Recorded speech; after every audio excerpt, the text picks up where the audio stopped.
Defend करे। पत्रकार का काम तो सवाल पूछना है। ना हम एंकर को कंफर्ट करने के लिए है, ना हम प्राइम मिनिस्टर से किसी को कंफर्ट करने के लिए बैठे हैं। एक प्रधानमंत्री जो है वो कोई पर्सनल प्रॉपर्टी है किसी की? प्रधानमंत्री को डिफेंड करते हैं एंकर, क्योंकि वो रामदेव तक को जेल में नहीं डाल सकते। तो हमने कहा कि जेपी नड्डा की इसमें गिरफ्तारी क्यों नहीं होना चाहिए। तो उन्होंने कहा ओ ममता दी क्रांतिकारी हैं, तो उनको बताना पड़ेगा कि मणिपुर में आपने 200 चर्च आपने जला दिए। जो टेलीविजन एंकर्स हैं, रिपोर्टर्स हैं, कि प्राइम मिनिस्टर के खिलाफ, सरकार के खिलाफ, भारतीय जनता पार्टी के खिलाफ, योगी आदित्यनाथ के खिलाफ कोई बात नहीं जाएगी। और आपने टेलीविजन चैनलों से दुश्मनी मोल ली है, आपका बहिष्कार ना हो जाए।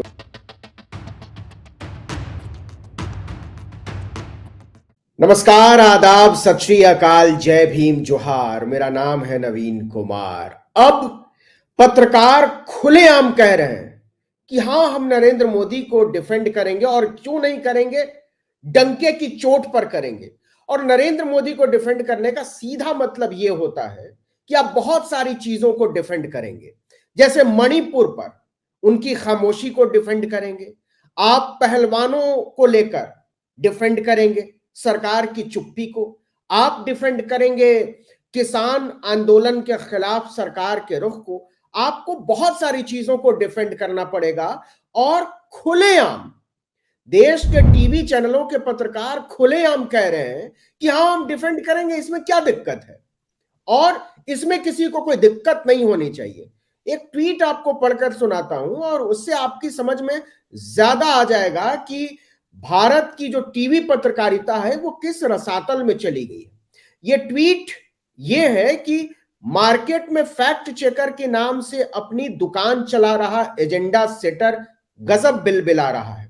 ये जो भाषा है ना, ये फूहड़ भाषा तब आती है, फैक्ट चेकर, एजेंडा सेटर, ऐसी घटिया भाषा तब आती है जब प्रधानमंत्री के इंटरव्यू में आप ये पूछते हैं कि आप थकते क्यों नहीं हैं, कोई टॉनिक लेते हैं क्या? मैं भी थक जाती हूं, आप क्यों नहीं थकते? तो ये जो टॉनिक वाली पत्रकारिता है, जो प्रधानमंत्री से ऐसे तीखे सवाल पूछती है, वहां से ये भाषा आती है कि फैक्ट चेकर के नाम से अपनी दुकान चला रहा है एजेंडा सेटर बिलबिला रहा है, देश के पीएम पर भद्दी टिप्पणी मैं बर्दाश्त नहीं करूंगी, राजनीतिक आरोप लगाएं, लेकिन बेहूदगी नामंजूर है। 100 बार कहूंगी, एक बार नहीं 100 बार कहूंगी, मैं अपने देश के प्रधानमंत्री के सम्मान को डिफेंड। ये ऐसा लगता है जैसे देश का प्रधानमंत्री जो है वो किसी जर्नलिस्ट का पर्सनल मामला है कि मेरा प्रधानमंत्री, इस पर तुम कैसे बोलोगे, तुम कैसे टिप्पणी करोगे। अरे मैडम, ये लोकतंत्र है, डेमोक्रेसी है, देश के लोगों ने चुना है, देश के लोगों को अधिकार है सवाल पूछने का, और आप कोई नहीं होते, आपका संस्थान कोई नहीं होता इस देश के पत्रकारों को सवाल पूछने से रोकने वाला, इस देश के ओपिनियन मेकर्स को सवाल पूछने से रोकने वाला, प्रवक्ताओं को सवाल पूछने से रोकने वाला। आपको यह भी डिफेंड करना पड़ेगा कि इसी प्रधानमंत्री ने भरी संसद में कहा था, रेन कोट पहनकर नहाने वाला प्रधानमंत्री मनमोहन सिंह को। ये सारे मुद्दे इसलिए उठे कि समाजवादी पार्टी के एक प्रवक्ता ने उनको कुछ खास तरीके से जो है उनके डिफेंड करने की जो आदत है उसको ठीक से बताया कि आप ऐसा नहीं कर सकते, और सवाल उठाना जो है हमारा अधिकार है। क्यों? इसलिए कि हम एक डेमोक्रेसी में रहते हैं। तो जिन प्रवक्ता ने यह सवाल उठाया था और ये कहा था कि नरेंद्र मोदी दरअसल एक भ्रष्ट प्रधानमंत्री है, और इसके लिए उनके पास बहुत सारे दस्तावेज थे। आप भी जानते हैं इलेक्टोरल बॉन्ड को लेकर वो दस्तावेज क्या है, क्विड प्रो को क्या है। आपको भी पता होगा कि किस तरीके से अरविंद केजरीवाल के मामले में जो सबसे बड़ा आरोपी है वो सरकारी गवाह बन गया, और उसने जाकर भारतीय जनता पार्टी को 59 करोड़ 50 लाख रुपए पहुंचा दिए। तो अमीक जामेई हमारे साथ हैं, समाजवादी पार्टी के राष्ट्रीय प्रवक्ता हैं। अमीक, बहुत बहुत स्वागत है आर्टिकल 19 इंडिया, आप पहली दफा आए हैं। तो सबसे पहले तो ये बताइए कि वो हादसा क्या था और कैसे घटा जिसमें आपने टीवी चैनल पर बैठकर ये कहा कि प्रधानमंत्री भ्रष्ट है, और उस भ्रष्टाचार को लेकर आपने जो दावे किए उसके पक्ष में कुछ दस्तावेज भी दिखाए। दिक्कत क्या हुई? नवीन जी, सबसे पहले तो आपकी पूरी टीम का बहुत शुक्रिया कि आपने मुझे इनवाइट किया और बोलने का मौका दिया। ये बहस का जो आगाज हुआ केजरीवाल जी की गिरफ्तारी के बाद, जो सारे मामला सामने आए, और शरद चंद्र रेड्डी अ, जो बाद में गिरफ्तार हुआ, फिर वो ईडी का, इन्फोर्समेंट डायरेक्टरेट का, फिर वो अप्रूवल बनने से पहले ही गिरफ्तार के बाद वो भारतीय जनता पार्टी को फंड में पैसे ट्रांसफर करता है, फिर वो उनका गवाह बन जाता है, गवाह बनने के बाद फिर एक बड़ी रकम वो ट्रांसफर करता है भारतीय जनता पार्टी को, कई सौ करोड़ में है। तो उसी शरद रेड्डी के जरिए जो इल्जाम है केजरीवाल जी पर कि 100 करोड़ का कोई पैसा का घोटाला हुआ है, जिसके बारे में हमारी एजेंसीज ये कहती हैं कि उसका ट्रेल्स है उनके पास। तो हम सब लोग ये पूछना चाह रहे थे कि वो ट्रेल्स कहां पर है। अगर ट्रेल आधार है तो अभी तक ट्रेल का तो पता है नहीं, कोर्ट के अंदर अभी तक ईडी ने कोई ट्रेल्स नहीं दी है। लेकिन रेड्डी गिरफ्तार होता है, रेड्डी की गिरफ्तारी के बाद उससे मनी एक्सटॉर्ट किए जाते हैं, फिर उसको राहत मिलती है, फिर तरफ से सरकार की तरफ से अप्रूवर बनता है, गवाह बनता है, और कई सौ करोड़ रुपए वो दोबारा चंदा देता है। तो मैंने रुबिका लियाकत साहिबा, जो न्यूज 18 में एंकर हैं आजकल, वो मैंने उनसे यही कहा कि अगर एक ही मामले में एक ही बंदे ने 100 करोड़ केजरीवाल जी को दिया जिसका कोई ट्रेल नहीं है, और केजरीवाल जी जेल में, और वही शरद चंद्र रेड्डी, ये स्टैब्लिश होता है। और जो उसके देश के जो हाँ, देश को जो चला रहे हैं मुखिया, राष्ट्र ऋषि, प्रधानमंत्री इसके लिए सीधे सीधे जिम्मेदार हैं, क्योंकि जो कार्रवाइयां गृह मंत्रालय के जरिए हो रही हैं, ईडी के द्वारा हो रही हैं, वो बगैर प्राइम मिनिस्टर के अप्रूवल के तो हो नहीं रही है। तो इतने 100 करोड़ रुपए जो रेड्डी ने भारतीय जनता पार्टी को चंदे में दिया और वो छूट गया केजरीवाल जी के खिलाफ बयान देकर, तो हमने कहा कि जेपी नड्डा की इसमें गिरफ्तारी क्यों नहीं होना चाहिए, क्योंकि भारतीय जनता पार्टी के वो अध्यक्ष। तो केजरीवाल जी जेल में है, मुख्यमंत्री जेल में है, जिनके खिलाफ अभी 100 करोड़ का ट्रेल आया नहीं। इस बात पे हमने कहा कि इसके लिए जो रिस्पॉन्सिबल है, अगर ये भ्रष्टाचार है तो इसका जिम्मेदार सीधे सीधे प्रधानमंत्री है, और प्रधानमंत्री नरेंद्र मोदी एक भ्रष्ट प्रधानमंत्री है, जो साफ साफ बॉन्ड के जरिए दिखता है, एसबीआई के जरिए। और ये नवीन जी एक का मामला नहीं है फॉर्म का, ऐसे फ्यूचर गेमिंग बहुत सारे 25 फॉर्म्स हैं जिनके ऊपर छापे पड़े हैं, उनसे पैसे एक्सटॉर्ट किए गए हैं। तो इस पर रुबिका लियाकत साहिबा ने कहा कि वो फ्यूचर गेमिंग ने तो ममता बनर्जी को भी दिया पैसा। तो हमने कहा कि देखिए, जो कॉर्पोरेट्स हैं वो हमेशा देश की सभी पार्टियों को चंदा देते हैं, ये कोई छिपी हुई बात नहीं है। लेकिन ममता बनर्जी कोई एक्सटॉर्शन रैकेट नहीं चला रही है। ममता बनर्जी साहिबा के अंडर में ईडी या सीबीआई नहीं है, तो भ्रष्टाचार कहें। आपने उसको अरेस्ट किया, आपने अप्रूवर बनाया, आपने पैसा एक्सटॉर्ट किया, और केजरीवाल जी के खिलाफ बयान देके आपने उनको जेल में डाल दिया, और ईडी आज तक सबूत भी नहीं दे रही है। तो उन्होंने कहा ओ ममता दी क्रांतिकारी हैं, उनके पेरोल पे हैं, वो आपको कुछ देती हैं। मैंने कहा देखिए, मैंने रोजे रखे हैं, शायद आपने भी रखे होंगे, मैं सच को झूठ, झूठ को सच नहीं कह सकता। प्रधानमंत्री भ्रष्ट इंसान है।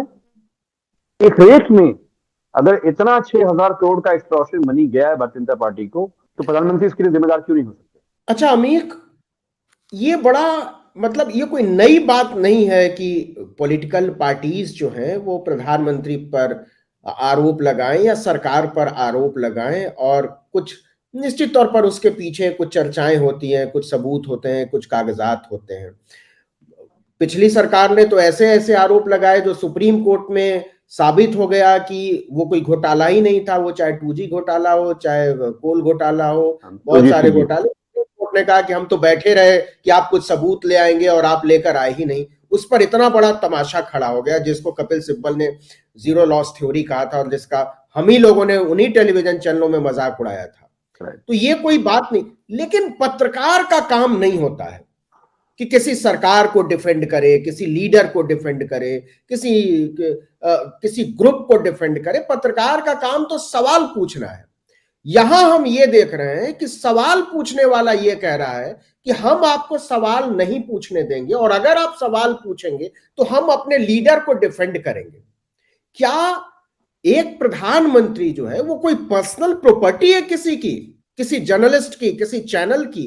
वो इस तरीके से बिहेव करता है तो उसके पीछे कौन सी मानसिकता काम करती है? देखिए, मैं ये समझता हूं कि देश में जो अधिनायकवाद का जो उभार है, और उस उभार में बहुत सारे एजेंडा सेटर्स काम कर रहे हैं।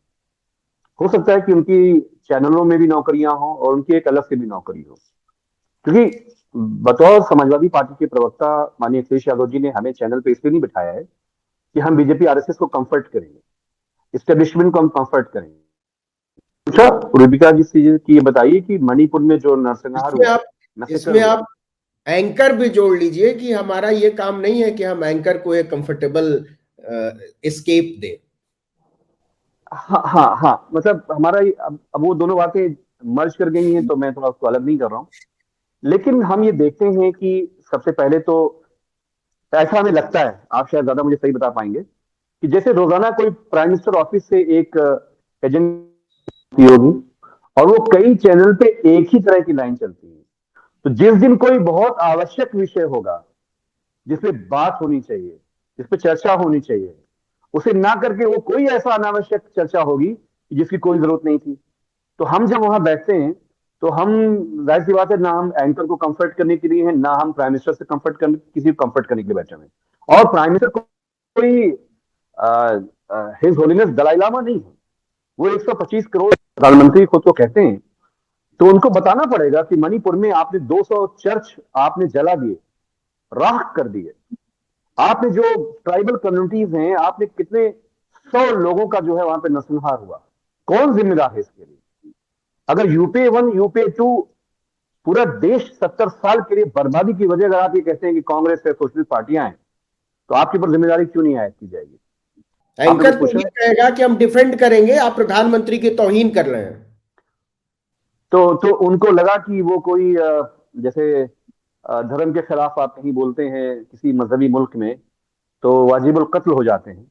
तो मुझे लगा कि इस देश में कोई ऐसा माहौल बन रहा है कि जिल्ले इलाही के खिलाफ अगर कोई आवाज उठाएगा तो पहले तो एंकर ही उसको शहीद कर देंगी।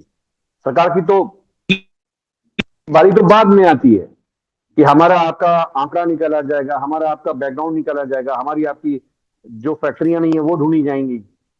तो एक तरह से पूरा एक राइट विंग दक्षिणपंथी पूरा कंटेंट आइडिया, एक पूरा एक मॉब लगता है कि हमारे ये जो टेलीविजन एंकर्स हैं, रिपोर्टर्स हैं, कि प्राइम मिनिस्टर के खिलाफ, सरकार के खिलाफ, भारतीय जनता पार्टी के खिलाफ, योगी आदित्यनाथ के खिलाफ कोई बात नहीं जाएगी, कि उल्टा इसमें इल्जाम ठहराया जाएगा। तो हमने तो डट के बात करी। हमने कहा कि देखिए, हमारा सवाल का जवाब आपने तो नहीं दिया। केजरीवाल उसी मामले में गिरफ्तार है और उसी मामले में ईडी जेपी नड्डा को गिरफ्तार क्यों ना करे? ये साफ दिखता है, साफ दिखता है कि 6,000 करोड़ रुपए आपने एक्सटॉर्शन रैकेट से पैसे भारतीय जनता पार्टी में जमा कराए। तो कौन रिस्पॉन्सिबल है? भारतीय जनता पार्टी की तरफ से प्राइम मिनिस्टर तो नरेंद्र मोदी जी हैं। भारतीय जनता पार्टी छोड़ तो नहीं दी उन्होंने उनको। तो नहीं देश नहीं, का और प्रधानमंत्री नरेंद्र अगर, मोदी तो ये कहते हैं कि आपका एक एक वोट मुझे जाएगा। वो तो कहते हैं ये मोदी की गारंटी है। वो तो कहते ही नहीं है कि भाजपा की गारंटी है या भाजपा को वोट दो। वो तो कहते हैं मोदी को वोट दो। जी जी, तो यही सवालात थे जिनको उठाया, जिसके बाद वो बहुत नाराज हुई और उन्होंने कहा कि मैं डिफेंड करूंगी अपने प्राइम मिनिस्टर को। क्या वो आपके प्राइम मिनिस्टर नहीं है? मैंने कहा कि क्या अखिलेश यादव जी आपके नहीं? अगर प्राइम मिनिस्टर आपके हैं तो अखिलेश यादव जी भी आपके हैं, जिन्हें आप जातिवादी, जिन्हें आप पारिवारिक पार्टियां, जिन्हें आप भ्रष्टाचारी पार्टियां कहते हो। क्या केजरीवाल जी आपके नहीं है? क्या तेजस्वी जी आपके नहीं है? क्या लालू जी आपके नहीं? क्या ममता जी आपकी नहीं है? तो उस पर उन्होंने कोई जवाब नहीं दिया। मेन बात जो उनको लगा कि प्राइम मिनिस्टर पे कैसे कोई सवाल उठा सकता है। अच्छा, ये तो सवाल तो बड़े उन्होंने नहीं कमाल किए। की बात है अमीक, कि अ, देश के प्रधानमंत्री जो कहते हैं कि मेरा जो सीना है वो 56 इंची का है और एक मजबूत सरकार का मैं मुखिया हूं और विश्व गुरु बनते हैं, वो उसको एक एंकर इतना कमजोर समझता है कि उसको डिफेंड करने के लिए 2 साल में 4 नौकरी बदलने वाले आएंगे तब जाकर प्रधानमंत्री डिफेंड होगा। अगर कोई सवाल पूछ रहा है तो प्रधानमंत्री को डिफेंड करने के लिए वो एंकर आएंगे, तब जाकर प्रधानमंत्री का डिफेंस तैयार होगा। मतलब एक प्रधानमंत्री, मतलब उन्होंने खुद ही बता दिया कि दरअसल हमारा जो प्रधानमंत्री है वो बहुत कमजोर है, बहुत बहुत कमजोर कायर है, डिफेंस नहीं तैयार कर सकता, इसलिए हमारी तरह के लोगों को कूदना पड़ रहा है और मैं डंके की चोट पर प्रधानमंत्री को डिफेंड करूंगी। इसका मतलब सीधा सीधा ये है कि वो जिस पार्टी की नुमाइंदगी कर रहे हैं उसकी दलाली करूंगी। देखिए, तानाशाह हमेशा एक डरा हुआ इंसान होता है, अंदर से एक खोखला इंसान होता है। तानाशाहों की तारीख ये है, वो हमेशा छुप के वार करता है, वो हमेशा इंस्टीट्यूशन के पीछे आकर वॉर करता है। आप देखिए, मैंने इससे भी संबंधित इस पे कई बार बात हुई कि अगर प्रधानमंत्री ये कहते हैं कि भारतीय जनता पार्टी दुनिया की सबसे बड़ी पार्टी है, प्रधानमंत्री दुनिया के सबसे शक्तिशाली पार्टी है, तो हेमंता सोरेन जी को गिरफ्तार करने की जरूरत क्या थी? अखिलेश यादव जी को करने की जरूरत क्या थी? आपके ये जो चवन्नी छाप हैं, इनको आपने कौन सी इनके ऊपर क्यों आपको उनको तोड़ने की जरूरत पड़ गई कि आपको पश्चिम में एक चवन्नी की भी जरूरत है? क्यों आपको मनीष सिसोदिया साहब जेल में है, लालू जी जेल में थे, अभी आज खबर आ रही है कि संजय भाई जो सांसद हैं उनके राज्यसभा, अरविंद केजरीवाल जी की पार्टी के, कि उनको बेल मिल गई है। सुप्रीम कोर्ट ने क्या, इन टिप्पणियों पर आगे बात होगी, लेकिन सरकार, क्योंकि जो अपने उसके वादे थे, जो उसने इस देश से वादे किए थे, अब इस देश में धीरे धीरे जो ऑल्टरनेटिव मीडिया है, आप जैसे जो लोग हैं, उनके जरिए ये बात जा रही है कि सरकार ने इस देश की 60% संसाधनों को अपने 4 मित्रों को लुटाने का काम किया, संसाधनों पर कब्जा जमाने का काम किया। और जब प्रधानमंत्री इस बात को कहते हैं कि इस देश में वो 80 करोड़ हिंदुओं को, इसलिए ऐसी बोलता हूं टेलीविजन में कि 80 करोड़ लोगों को खाना खिला रहे हैं, राशन दे रहे हैं, इसका मतलब यही होता है नवीन साहब की, आपने कोई काम ही नहीं किया 10 साल में। जब प्रोफेसर अर्जुन सिंह गुप्ता की रिपोर्ट आई, तो आपको याद होगा कि संसद में जब रखी गई तो बताया गया था कि देश में 73 करोड़ लोग हैं जिनकी आमदनी 8 रुपए से 20 रुपए है। तो हम ये समझते थे ना कि हमारे मुल्क का मेयार क्या है, हमारे लोगों के साथ क्या हो रहा है। हमें याद है आपके बारे में, देश के जितने भी आज मनमोहन सिंह जी को हर बात के इल्जाम ठहराते थे, यूपीए को घेरते थे, चैनलों पे उनके खिलाफ बैशिंग होती थी, रविश जी कितना खिलाफ प्राइम मिनिस्टर के खिलाफ बोलते थे, कांग्रेस के खिलाफ बोलते थे। जर्नलिस्ट का काम यही है कि वो एस्टेब्लिशमेंट के सामने सवाल करे। लेकिन इन्होंने एक परत सामने खड़ी करी है, एंकर्स की शक्ल में, जर्नलिस्ट की शक्ल में, जो रोज आकर प्रधानमंत्री के उन सवालों पर जो जनता के बीच में एक्सपोज हो रहे हैं, जिन सवालों पे के अनावश्यक सवालों को एस्टेब्लिश करना और ये बताना कि प्रधानमंत्री कितने महान हैं। तो प्रधानमंत्री, जैसे आपने सही कहा कि जो कायर होते हैं वो छिप के वार करते हैं। प्रधानमंत्री को देश को बताना चाहिए कि 2 करोड़ नौकरी का क्या हुआ, काले धन का क्या हुआ। ये लाला रामदेव जी बोलते थे कि 35 रुपए में पेट्रोल हो जाएगा, उसका क्या हुआ? आज सुप्रीम कोर्ट ने क्या बोला कि केंद्र सरकार, राज्य सरकार की समर्थन से ये सब होता रहा, और कितने उनकी दवाइयों से उसके कितने सैंपल्स आए। लूटा है इस देश के गरीब लोगों को, कम पढ़े लिखे लोगों को, गरीबी के बीमारी के दौर में, महामारी के दौर में रामदेव ने लूटा है, डाका डाला है इस देश के लोगों की जेब पर। इस आदमी को जेल में जाना चाहिए। सुप्रीम कोर्ट को यह कहना पड़ा कि हम आपको मजाक नहीं बनाने देंगे। आपने पूरे तरीके से आप एक ऐसी नजीर पेश की है जिसको बर्दाश्त नहीं किया जा सकता। तो ये बात तो है। नवीन जी, आप प्रधानमंत्री को डिफेंड करते हैं एंकर, क्योंकि वो रामदेव तक को जेल में नहीं डाल सकते, वो मणिपुर के मुख्यमंत्री को हटा नहीं सकते, वो देखते रहते हैं तमाशा। पूरे मणिपुर के बर्बाद हो जाने का, डबल इंजन की सरकारें हैं वहां पर। और आज हालत ये हो गई है कि मणिपुर में जीती हुई सीट है, वहां भी भारतीय जनता पार्टी की हिम्मत नहीं हो रही है कि वो अपना लोकसभा का प्रत्याशी उतारे, क्योंकि प्रधानमंत्री को प्रचार करने के लिए जाना पड़ेगा। तो प्रधानमंत्री मणिपुर की बेटियों और औरतों से भाग रहे हैं और ये एंकर इसको भी डिफेंड कर रहे हैं, बजाय इस पर शर्मिंदा होने के और सवाल करने के। देखिए, मणिपुर में जो कुछ हुआ, वहां पे ट्राइबल कम्युनिटीज के साथ, ईसाई कम्युनिटी के साथ, पूरे देश को, मतलब हमारे हमारे तो सीने छलनी हो गए जो कुछ हुआ। लेकिन प्राइम मिनिस्टर ने जिस तरह से वो अनावश्यक विदेशी दौरा करते रहे, अपना पीआर मेंटेन करते रहे, अगर वाकई इस देश के उनके प्रधानमंत्री होते तो वो इमीडिएट वहां पर चीफ मिनिस्टर को हटाकर सीधे वहां विजिट करके जो हिंसा हो रही थी उसके कारणों को जानते, उसको रिजॉल्व करते, उसको समझते। लेकिन मणिपुर को आज बारूद पे बिठा दिया गया। असम जो है, एंटी सीए मूवमेंट का लॉन्च होने के बाद पूरा असम का बॉर्डर बारूद पे बैठा हुआ है। वहां के लोग कह रहे हैं कि मुसलमान तो छोड़िए, एक हिंदू बांग्लादेशी जो बांग्ला भाषी है तैयार नहीं है। आप सोचिए कि क्या नरेंद्र मोदी ने 14 में जिन लोगों ने उनको जन्मत दिया था, इसीलिए इनको जन्मत दिया था। 2 करोड़ नौकरियों की बात आप याद करिए। इस देश में जो हमारे संसाधन थे, हमारी जहां से सबसे ज्यादा नौकरियां होती थी, चाहे हमारी रेलवे की नौकरियां हैं, लाखों अमीर लाख अमीर नौकरियां 14 से यहाँ 24 तक अप्रोक्स। थोड़ा सा आपको रोक रहा हूं, क्योंकि अब जो है आप टेलीविजन चैनल्स के लिए और उस खास टेलीविजन चैनल के लिए आप एक विलन की तरह हो गए, क्योंकि बहुत सख्ती के साथ आपने जो है प्रतिवाद किया उनके प्रतिवाद का, और प्रधानमंत्री को बेकार में डिफेंड करने की जो मानसिकता है, और मैं कहूंगा कि जो गिरवी जमीर है उसके तई। तो आप समझ रहे हैं कि आप एक पार्टी के राष्ट्रीय प्रवक्ता हैं और आपने टेलीविजन चैनलों से दुश्मनी मोल ली है। आपका बहिष्कार ना हो जाए, मुझे मेरी चिंता ये है। देखिए माननीय अखिलेश यादव जी, जो हम सब लोगों की लाखों करोड़ों युवाओं की ताकत है, उन्होंने तो एक ईमानदार पत्रकारों की लिस्ट ही बना ली थी।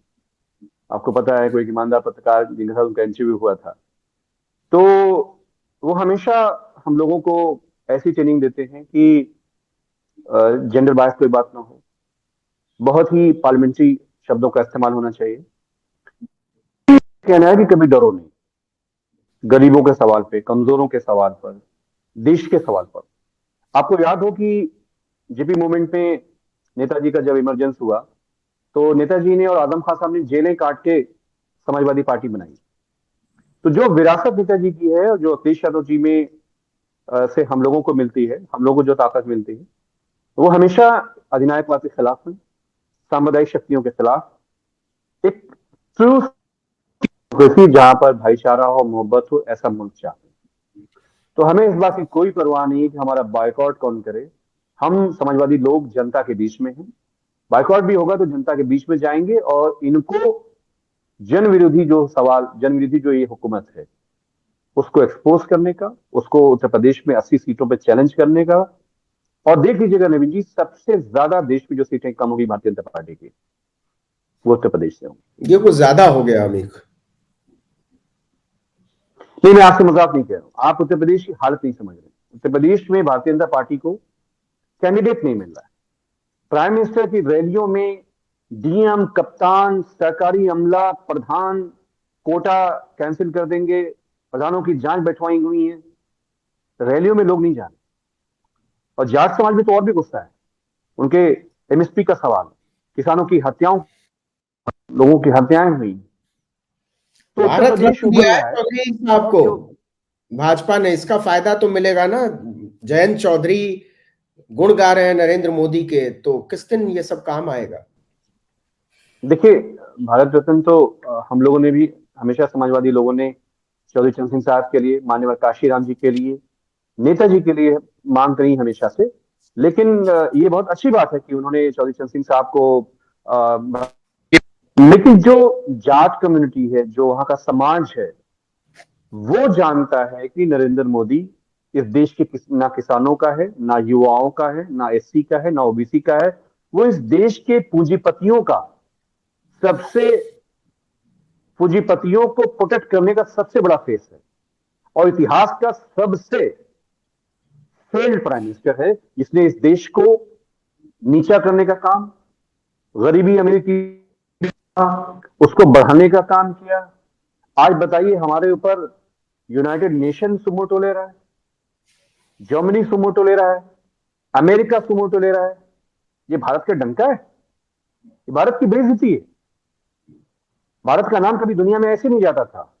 तो ये जो अधिनायकवाद, ये जो इस देश को एक थियोक्रेटिक रास्ते पर ले जाने का काम नरेंद्र मोदी कर रहे हैं, इस देश को एक पुतिन जैसा रशिया बनाने की तरफ जो ले जाने का काम, मुझे ऐसा लगता है नवीन जी, ये इमरजेंसी पार्ट 2 की लड़ाई है, बहुत बड़ी लड़ाई है।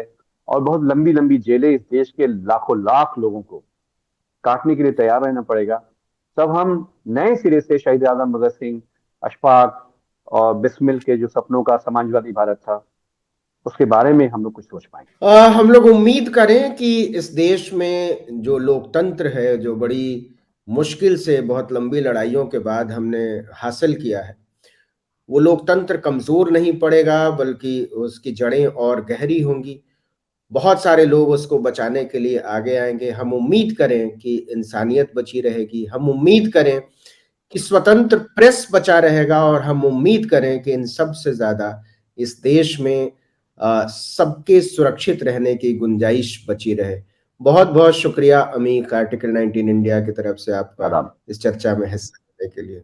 और एक आपका भी आखिरी बात मैं कहूँ, बहुत मैं टीवी चैनलों से ये गुजारिश भी कहूंगा कि ठीक है, ये सब बहसें होती रहती हैं और लोकतंत्र में बहसों की बड़ी जरूरत होती है, तो अमीक को फिर बुलाइए और अमीक के साथ चर्चा कीजिए। एक अच्छी चर्चा होगी, एक अच्छी बहस होगी, तो इस देश को भी कुछ नया रास्ता मिलेगा।